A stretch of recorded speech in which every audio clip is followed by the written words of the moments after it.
નમસ્કાર દર્શક મિત્રો, તો કેસી ટાઈમ ન્યૂઝમાં ચાંદની ઠાકર આપનું હાર્દિક સ્વાગત કરે છે. ઓસવાળ એજ્યુકેશન ટ્રસ્ટના ચેરમેન અને એના ટ્રસ્ટીઓ આપણી સાથે જોડાયેલા છે, તો એમનું મંતવ્ય જાણીશું. હેલો, હું જિજ્ઞા હારિયા, ઓસવાળ એજ્યુકેશન ટ્રસ્ટની ટ્રસ્ટી.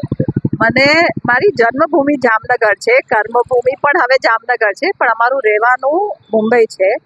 આ વર્ષમાં અમે લગભગ 6 મહિનાથી ઉપર જામનગર રહ્યા છે અને આ પુલનું ઉદ્ઘાટન થતાં બહુ જ આનંદ થાય છે, કારણ કે જામનગરમાં અમને ટ્રાફિક ન લાગે, પણ તેમ છતાંય 7 રસ્તા પર સવાર સાંજ પીક અવર્સ પર અમે જરાક જોઈએ છે ટ્રાફિક. તો એ વસ્તુની પણ સમસ્યાનો અત્યારે હલ થઈ ગયો છે.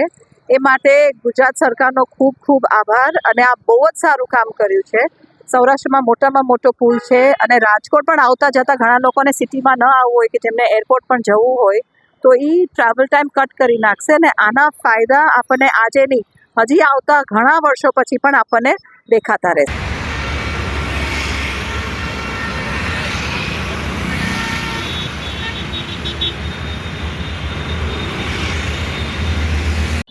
જી, હવે આપણે વાત કરીએ એમના ટ્રસ્ટી સાથે. મારું નામ કંચન હરિયા છે. હું ઓસવાળ એજ્યુકેશનની પરમેનન્ટ ટ્રસ્ટી છું. એકચ્યુઅલી મારો જન્મ જામનગરમાં થયો છે, મારો ઉછેર પણ જામનગરમાં થયો છે.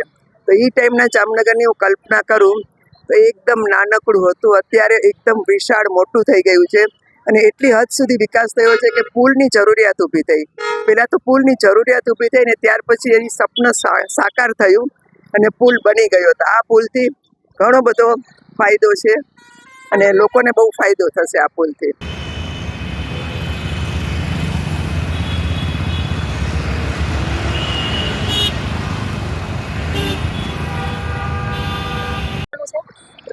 હું ઓસવાળ એજ્યુકેશન ટ્રસ્ટનો ચેરમેન છું. 40 વર્ષથી જામનગર સાથે હું સંકળાયેલો છું, પણ મેં હમણાં જે જામનગર પ્રોગ્રેસ થયો એ ખરેખર જે જામનગર ગુજરાતનું કે સૌરાષ્ટ્રનું પેરિસ તરીકે વખણાય છે અને એ જોવાલાયક છે. અત્યારે જે જામનગરનો બ્રિજ જે રીતે બનાવેલો છે એ કદાચ અહીંયા માણસો જોવા માટે આવશે સ્પેશિયલી, જેમ અહીંયા બીજા સ્થળો જોવા લેવા છે.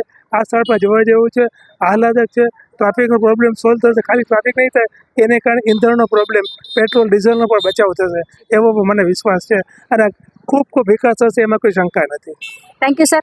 તો આપણે આ એજ્યુકેશન જે ટ્રસ્ટના ટ્રસ્ટીઓ જે ચેરમેન સાહેબ છે એમનું પણ કહેવાનું એવું જ થયું છે કે ટ્રાફિકની સમસ્યા જે છે ઘણી સમયે હલ નથી થતી, પણ આજ સૌરાષ્ટ્રનો જે જામનગરનો મોટામાં મોટો પુલ બન્યો છે, જે નરેન્દ્ર સાહેબ મોદી દ્વારા આપને એક કહેવાય કે એક ઉપહાર તરીકે છે. Thank you.